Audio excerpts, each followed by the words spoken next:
Here's a sample of the kind of scene that you can create for a clam bake at the ocean.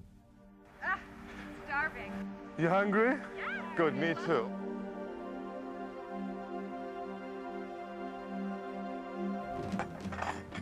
Watch this come together quickly. Now we can do these little lanterns all the way around. Oh, that's totally cool. Yeah. Jane, can we put some of these candles down the center of the table? The tiki torches are in there at the car. I'll be right back. Good, you want to give her a hand? Sure. Great, and then I will just help you guys, yeah? Oh, please. Magic carpet for the beach. We might as well be comfortable here on the stand. Miss Company? I love it. Daisy's right on there in 3 seconds. There we go.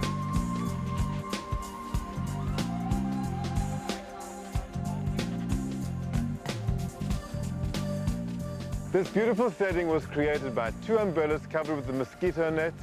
Okay, we used my old trick with the tabletop put on top of the milk crates.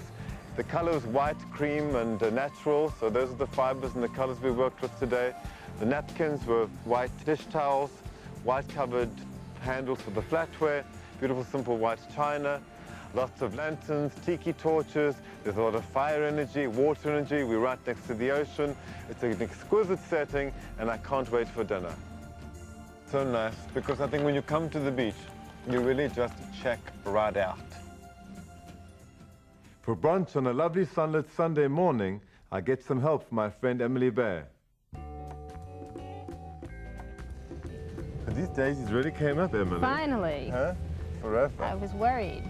So this is going to be the little table where we're going to serve our muffins, our coffee, juice, and a glass of champagne for those who want. So Emily, what I thought we would do here is just fill this whole thing up with lemons. And then we'll put these daisies on top. And of course you can do this with kumquats, you can do them with limes, you can do with all different types of fruits, with miniature crab apples, depending on the time of the year, the season. Isn't that gorgeous? Okay, I think that's enough now. Now let's put our water in.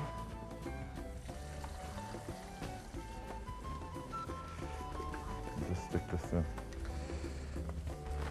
How beautiful that is. Huh? It's Sunday morning. We don't want to overproduce this. We're not trying to impress anyone. It's got to be fun, it's got to be colorful, it's got to be simple. So the colors yellow and white. Emily has these great tablecloths that are embroidered with yellow and white daisies. We're going to pitch an umbrella outside the coffee table. Take a couple of ivy plants, which I'll put in the top mechanism of the umbrella so the ivy can cascade down. 1 big bowl of flowers filled with lemons and daisies cut from the garden. It's as simple as that. Okay, how is that? No, I'm okay. Is that good? Some sausages somewhere? Sausage, yeah. You may have noticed I'm never shy when I need to rope some friends in to help with the work. My friend Jane Frost helped me set up the picnic in the park.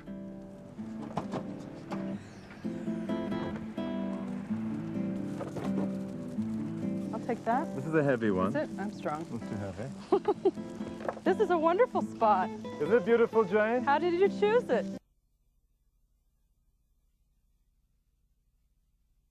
It's always fun to have someone to bounce ideas off of. For my afternoon tea, my friend Prudence Solomon and I decided to bake a few things and buy a few things. And then as far as the menu is concerned, we should make those fabulous cheese scones, Yeah. okay, with cream and jam. We can do fingertip sandwiches, we can do a smoked salmon sandwich, a walnut and brie sandwich, a tuna sandwich. Cucumber sandwich. Well, what's tea without a cucumber sandwich? We'll definitely do the cucumber sandwich. And I think that's, and we can do a smoked, like a smoked ham, tomato and cheese sandwich as well. And some cake, you know? Do we need? Yeah. Do we need? I think we should do madeleines, and we should also do a fruit tart, okay? And maybe one of the girls will even bring something with them, who knows? Right. But iced tea, do you think we should serve iced tea as well? Definitely. Iced tea, hot tea, and maybe, you know, I love to serve a cocktail, so maybe we'll do like a, we'll find something, maybe it's a champagne or sherry, or we put a bit of amaretto in the iced tea. It's delicious to do. Love to do that. A little spark.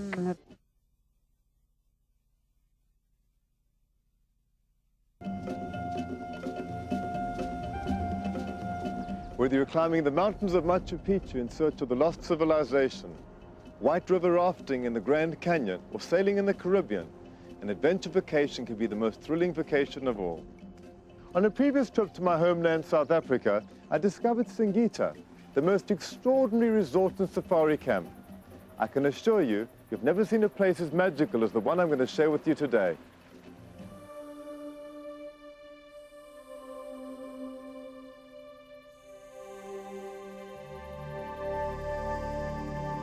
I'm having a very civilized moment. It's late in the afternoon. I'm enjoying a gin and tonic to this wonderful backdrop with about 250 Cape buffalo. And with me is Bruce Simpson, who's the general manager here at Singita.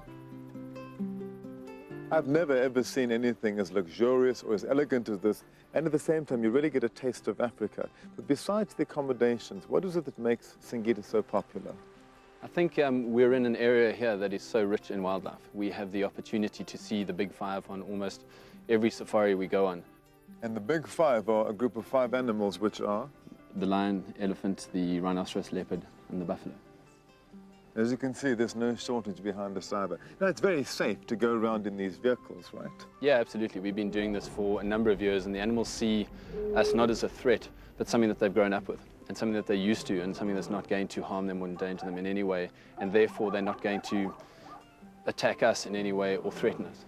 What are the other activities that one can enjoy at Singita besides going on the game rides?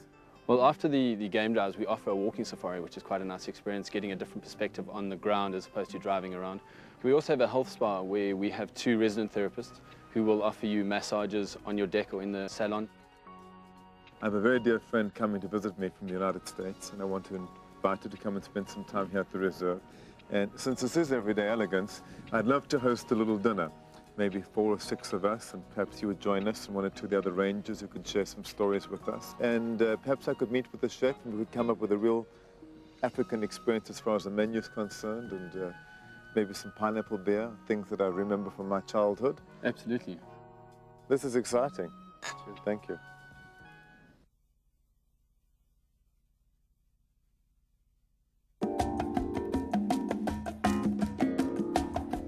Fashion style icons like Grace Kelly and Sophia Loren weren't born classics, but over time they transformed themselves and they became classics. Well, they might have had high cheekbones to start, but the right clothes and accessories certainly helped. Now you too can have a look that's classic along with the latest trends. And joining me is Kim Johnson-Gross, and she's brought along some wardrobe basics that work year after year. Today she's going to show us how to give them some added pizzazz. So Kim, nice to have you with us. Thank you. Let's see what you've brought to the show today. I've affectionately named down mannequins, and I think our first one is Audrey, and she's wearing a little black dress. Of course, Audrey Hepburn did make the black dress famous in Breakfast at Tiffany, but Coco Chanel first created it in the 1920s. It was considered anti-fashion because it was available to everybody, and Balzac called it the luxury of simplicity. What's great about the black dress is you can change the complete mood of it just by a change of accessories. And how have you updated it? Well, the classic is with a string of pearls. We threw a zebra throw around it. Or, you know, for evening, a wonderful pair of silk shoes, right. Small bag. And for day, just here's another modern classic. It's a tote just with stripes, a great Kate Spade bag. Very colorful, gives it a nice edge. Completely different mood. Now moving on, we have a gentleman on mannequin number 2, and this is Carrie, right? This is Cary, right. Cary Grant would always wear the solid color ties, and it's just incredibly chic. And of course, it's a navy blue suit, which every man should own. The update here is the French blue shirt. Right. And very well cut, obviously. Oh, beautifully cut, yeah. Moving on to mannequin number 3, our Catherine. Catherine, right. The classic is for suit, women right? too, it's a suit. What makes this one a little more modern, it's double-breasted and it's pants.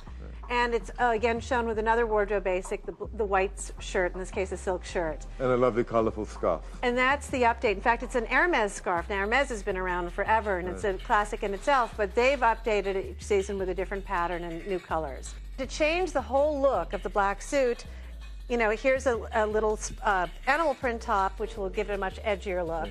Or change the shoes. Here's another modern classic. It's sort of the mule and the loafer and the driving shoe combined in a patent leather. It's just much more modern. Very chic, sophisticated, and kind of like a nice casual sense of feeling to it. Exactly. Now we have mannequin number 4, which is James. James. The rebel. The Rebel. Levi 501s. Right. I mean, they've been around, you know, since the gold rush. White Oxford button-down shirt, which again became famous with preppies in the 20s. They've never gone out of style. And to update this look, here we've got a chocolate brown leather blazer, which is the new modern classic.